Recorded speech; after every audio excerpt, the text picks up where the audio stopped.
Un désaccord entre ex-conjoints, entre deux voisins ou au sein d'une entreprise, comment trouver une solution à l'amiable quand le dialogue est impossible? Eh bien, la médiation peut être une solution pour ces litiges.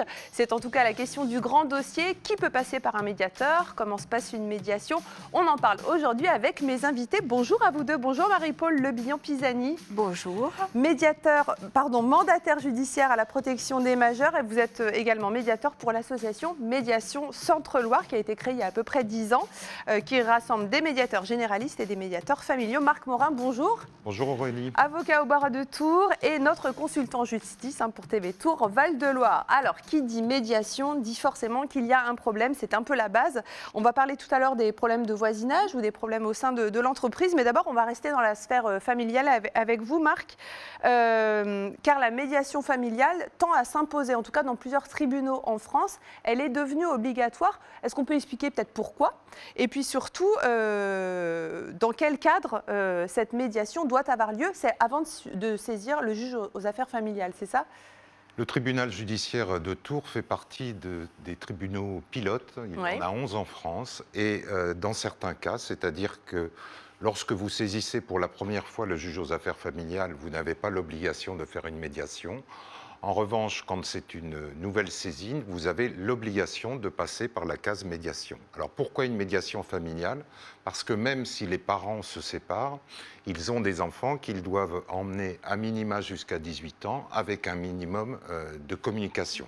Oui. Donc la médiation familiale, c'est pour essayer de trouver des terrains d'entente. Donc ça, c'est au niveau du droit de la famille. Il existe un autre volet qui est les litiges qui sont inférieurs à 5 000 €. Vous avez l'obligation de tenter une conciliation. C'est-à-dire que les ministres de la Justice successifs ont toujours eu pour objectif de désengorger un peu la justice. Et oui, on parle du temps de la justice. Il y a trop de travail, donc on essaie de réduire le contentieux, mais les résultats sont assez bons parce que lorsque c'est des litiges de peu d'importance, ça a le mérite de la rapidité. Alors une médiation, ça passe par... pas une confrontation du coup, parce qu'on appelle ça une médiation. Oui. Vous êtes médiateur, Marie-Paul. L'idée, c'est d'avoir un professionnel qui va être impartial. Vous n'êtes pas juge, vous n'êtes pas arbitre, mais vous allez pouvoir donner la parole peut-être à des gens qui ne se sont plus parlé ou mal parlé depuis des années. On pense à des ex-conjoints qui ne sont pas d'accord. Comment se prépare une médiation? D'abord, vous allez recevoir le papa et la maman, chacun de leur côté. Alors, la médiation démarre par le fait qu'à un moment donné, comme disait Maître Morin, un des parents a sollicité le tribunal pour faire réviser une disposition liée à leurs enfants. Le tribunal lui répond qu'à Tours, il faut saisir un médiateur. Oui. Donc, il y a une liste qui est proposée aux personnes. Ils choisissent. Et dans ces cas-là, notre association, si elle est choisie, elle peut être choisie de manière associative et après la présidente redistribue le dossier à un des médiateurs, oui, ou ça peut être en direct. Et dans ces cas-là, la première chose à faire, c'est effectivement le médier. Puisque c'est comme ça qu'on l'appelle, c'est selon leur nom. Le médier demandeur nous contacte et on voit avec lui, dans un premier entretien téléphonique rapide, c'est ce qui fait conflit. Oui. Et ce qu'il souhaite pension changer. alimentaire, une pension alimentaire, un droit de visite, d'hébergement à revoir, un droit de garde à changer complètement. Voilà, ce sont ces thématiques-là. On n'arrive pas à se mettre d'accord, et donc on passe par une tierce personne. Et donc, on fixe tout de suite, on sollicite ce médier pour avoir les coordonnées de l'autre parent. Et de là, on démarre des écrits. Ça, c'est très important. Nous fonctionnons beaucoup par des convocations écrites, des engagements de médiation. Mais ça a lieu où, cette médiation? On n'est pas au tribunal? On n'est pas au tribunal, on est dans un lieu neutre. Donc nous, la médiation MCL a la possibilité d'avoir à souscrit une convention avec la mairie de Saint-Cyr-sur-Loire. Pour avoir un local. Nous sommes accueillis au Centre communal d'action sociale pour accueillir les médiés. Si le centre social n'est pas disponible, à ce moment-là, effectivement, on se replie chez un des médiateurs. Pourquoi les gens ne passent pas du coup par leurs avocats finalement? Quelle est la différence entre une médiation et puis un échange de courrier peut-être entre les avocats?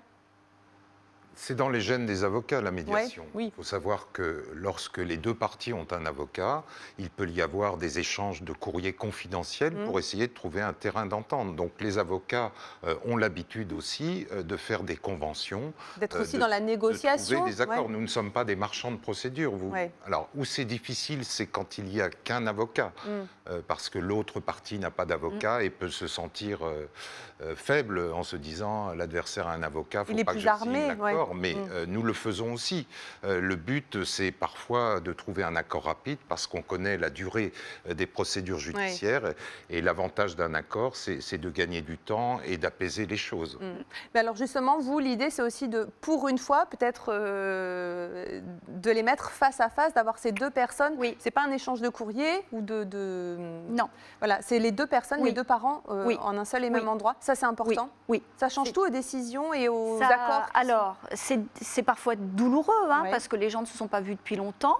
Mais quand on arrive à expliquer quel est l'intérêt de la médiation pour le couple et surtout l'intérêt pour les enfants, que le couple reparte sur une base de communication dans l'intérêt de leurs enfants, il y a des choses qui se déclenchent et qui s'harmonisent. Tout n'est pas parfait.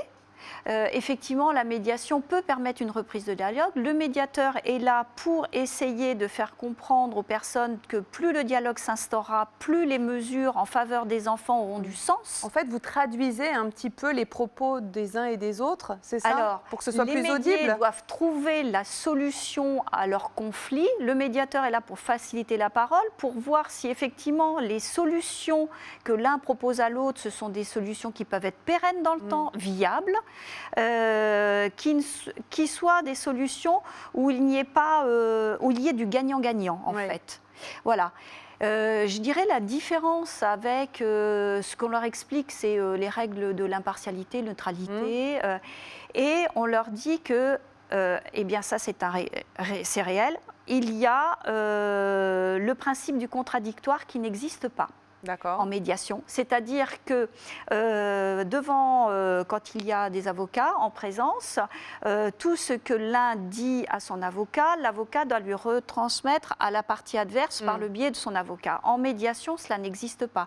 Quelqu'un qui va nous confier quelque chose sur un devenir, un litige ou quelque chose qui le blesse, on va le garder par devers nous et on ne va pas le dire à l'autre. On le sait dans un coin de notre tête et au moment où le dialogue va s'instaurer, si on arrive sur ce point de conflit, on a une info et on l'utilise ou on ne l'utilise pas. Quand on parle de médiation familiale, on parle de deux ex-conjoints, on peut parler aussi de grands-parents qui voudraient garder le lien avec leurs petits-enfants, de personnes qui veulent garder le lien avec les enfants de leur ex-conjoint ou d'un jeune adulte en rupture.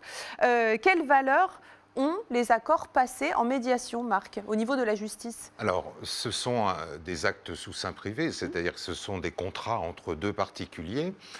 En matière de droit de la famille, il faut ensuite demander l'homologation du juge parce qu'on peut s'en passer de l'homologation, mais à un instant T, si une des parties ne respecte pas cette convention, ce ne sera pas exécutable. Je prends l'exemple, si la pension n'est pas payée, il faut faire homologuer par le juge et ça sera une décision qui aura force exécutoire et on pourra saisir un huissier pour être payé de la pension, par exemple. Alors, on rappelle les coordonnées de Médiation Centre-Loire, MCL Médiation, donc 06 79 81 07 05. Est-ce que finalement l'objectif c'était de désengorger les tribunaux? Ça fait quelques années donc, que 11 tribunaux en France ont testé cette façon de faire. Est-ce que vraiment ça fonctionne? Est-ce que dans votre cabinet, par exemple, on voit des dossiers qui vont un peu plus vite si on passe par une médiation? Alors, a priori, ça fonctionne. Je n'ai pas les pourcentages parce que ça dépend un peu des matières, mais c'est évidemment, par exemple, je pense au conflit de voisinage. Quand vous avez un conflit avec votre voisin, vous le voyez tous les jours. Oui, c'est obsessionnel. C'est obsessionnel. Donc, si la procédure, elle dure 2 ans, tant que la procédure dure, ça va mal se passer. Donc, on arrive, notamment en matière de conflit de voisinage, ça ressemble un peu aux psychologies de rupture des couples, c'est-à-dire que les gens sont obsédés par l'adversaire et le fait de se retrouver autour d'une table peut permettre de trouver un bon accord ou un mauvais accord. Ouais. Bon, parfois, les gens se disent « Ah, je me suis fait avoir ». Vaut mieux un mauvais accord, enfin vaut mieux un mauvais accord qu'un bon procès. Peut-être, oui, peut-être, parce que la longueur de la procédure, le coût de la procédure, c'est une solution qui va se développer, bien entendu. Alors, donc, on n'aura pas le temps de parler des conflits de voisinage, on en a parlé un petit peu, mais aussi des problèmes au sein de l'entreprise. Rapidement, combien coûte une médiation? Il y a évidemment l'aide juridictionnelle qui peut